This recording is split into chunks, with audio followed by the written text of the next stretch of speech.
আমরা যদি শুরুতেই দেখে নেই যে সিরাজগঞ্জ ৪ আসনটি, সেই ৪ আসনে শক্ত প্রতিদ্বন্দ্বী আমরা দেখতে পাচ্ছি যে বিএনপি থেকে আছেন এম আকবর আলী এবং মাওলানা রফিকুল ইসলাম আছেন জামায়াতে ইসলামী থেকে, এবং যার কথা বলছিলাম যে তিনি একজন শক্ত প্রতিদ্বন্দ্বী 11 দলীয় জোটের প্রার্থী। তিনি এর আগে ছাত্র শিবিরের কেন্দ্রীয় কমিটির সাবেক সভাপতি ছিলেন এবং বর্তমানে তিনি আছেন জামায়াতের সহকারী সেক্রেটারি জেনারেলের দায়িত্বে। এবং জামায়াতের প্রার্থী হিসেবে এর আগে আমরা দেখেছি যে 2008 সালে তিনি কিন্তু প্রতিদ্বন্দ্বিতা করেছেন এবং তিনি সেখানে জিততে পারেননি। এরপরে আমরা যেটি দেখতে পাচ্ছি এখানে যে ভোট কেন্দ্র 147টি এবং ঝুঁকিপূর্ণ কিন্তু বেশিরভাগই, যেটি আমরা সারাদিনই আলোচনার শীর্ষে রয়েছে যে ঝুঁকিপূর্ণ কেন্দ্রের সংখ্যা বেশি। এই মুহূর্তে সিরাজগঞ্জ থেকে যোগ দিবে আমার সহকর্মী দিলীপ কুমার গৌর। আমরা আরও বিস্তারিত নিশ্চয়ই দিলীপ কুমার গৌরের কাছে জানতে পারবো।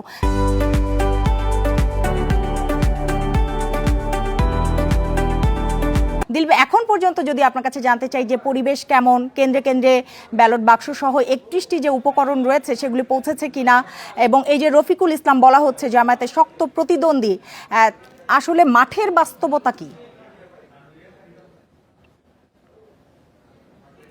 জানিয়ে রাখতে চাই যে সকাল থেকেই কিন্তু সিরাজগঞ্জে যে 6টি সংসদীয় আসন আছে, সেই 6টি সংসদীয় আসনেই কিন্তু যে নির্বাচনী উপকরণ, সেই উপকরণগুলো পাঠানো হচ্ছে। বিশেষ করে আমরা দেখেছি যে যমুনা নদীর দুর্গম চরাঞ্চলে যে কেন্দ্রগুলো রয়েছে সেগুলো কিন্তু আগে পাঠানো হয়েছে। তো আমরা অত দুর্বল জেনেছি যে অনেক কেন্দ্রে কিন্তু এখন পর্যন্ত নির্বাচনী সরঞ্জাম পৌঁছে গেছে। এবং আপনি যেটি বলছিলেন যে আসলে এবারের নির্বাচনে সিরাজগঞ্জের 6টি আসনে কয়েকটিতে কিন্তু হেভিওয়েট প্রার্থী রয়েছে। সিরাজগঞ্জ সদরে রয়েছে ইকবাল হাসান মাহমুদ টুকু, যিনি বিএনপির স্থায়ী কমিটির সদস্য, এবং সিরাজগঞ্জ 4-এ রয়েছে মাওলানা রফিকুল ইসলাম খান, যিনি জামায়াতে ইসলামের সহকারী সেক্রেটারি জেনারেল, এবং সাইফ মুস্তাফিজ রয়েছে সিরাজগঞ্জ 6-এ এনসিপির নেতা, এবং আমিরুল ইসলাম আলিম রয়েছে বিএনপির কেন্দ্র সহপ্রচার সম্পাদক সিরাজগঞ্জ 5-এ। তো মূলত আমরা যদি দেখতে পাচ্ছি সিরাজগঞ্জ 4-এর মাওলানা রফিকুল ইসলাম খান, তিনি 2008 সালে 4 দলীয় ঐক্যজোট থাকলেও ওই আসনটি ছিল উন্মুক্ত। তখন কিন্তু সেই আসনে আকবর আলী খান ধানের শীষ প্রতীক নিয়ে এবং মাওলানা এই যে তৃণমূল পর্যায়ে জামায়াত ও সংশ্লিষ্ট যে সংগঠনগুলো রয়েছে তাদের সাংগঠনিক শক্তি যদি বলি, সেটি আসলে কতখানি দৃশ্যমান? আসলে আপনাকে জানিয়ে রাখতে চাই যে বিগত 17 বছর আমরা যেটি দেখিয়েছি যে জামাতের যে আন্দোলন বা তাদের ঐক্যতের যে আন্দোলন কর্মসূচিগুলো ছিল সেগুলো কিন্তু আসলে উল্লাপাড়াতেই বেশি হয়েছে। উল্লাপাড়াতে জামাত কিন্তু একটি শক্তিশালী সংগঠন এবং তৃণমূলে ওয়ার্ড পর্যায়ে পর্যন্ত তাদের সংগঠন রয়েছে। পাশাপাশি মহিলা জামাতের যে সংগঠন, সেই সংগঠনটি শক্তিশালী, এবং দীর্ঘদিন ধরে আমরা দেখি যে উল্লাপাড়ায় কিন্তু জামাতের যে দাঁড়িপাল্লা, সেই দাঁড়িপাল্লা কিন্তু জোয়ার এসেছে, এবং জনমত জরিপে আমরা যেটি জেনেছি যে আসলে এবারে দাঁড়িপাল্লা সেখানে জয়ী হওয়ার সম্ভাবনা সবচেয়ে বেশি। বিশেষ করে এই 17 বছরে কিন্তু সেখানে সংগঠন জামাত ইসলাম সংগঠন অনেকটা শক্তিশালী হয়েছে। পাশাপাশি বিএনপির মধ্যে আভ্যন্তরীণ কোন্দল রয়েছে।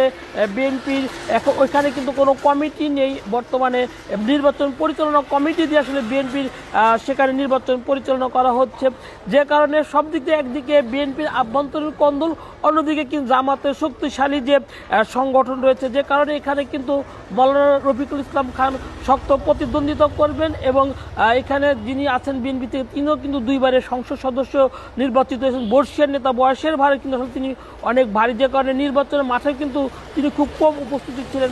প্রচারণে তার সহধর্মিনী আসলে বিএনপির যিনি পক্ষে প্রচারণা করেছেন। পক্ষান্তরে আমরা দেখেছি যে মাওলানা রফিকুল ইসলাম খান উল্লাপাড়ায় কিন্তু আপনারা জানেন যে একটি চলনবিল অঞ্চল, বিস্তীর্ণ চলনবিলেও গ্রামে গঞ্জে মাওলানা রফিকুল ইসলাম খান গণসংযোগ করেছেন, পথসভা করেছেন, যে কারণে কিন্তু আসলে জনসম্পৃক্ততা প্রচারণায় অনেকটাই এগিয়ে আছে মাওলানা রফিকুল ইসলাম খান উল্লাপাড়া তার আসলে।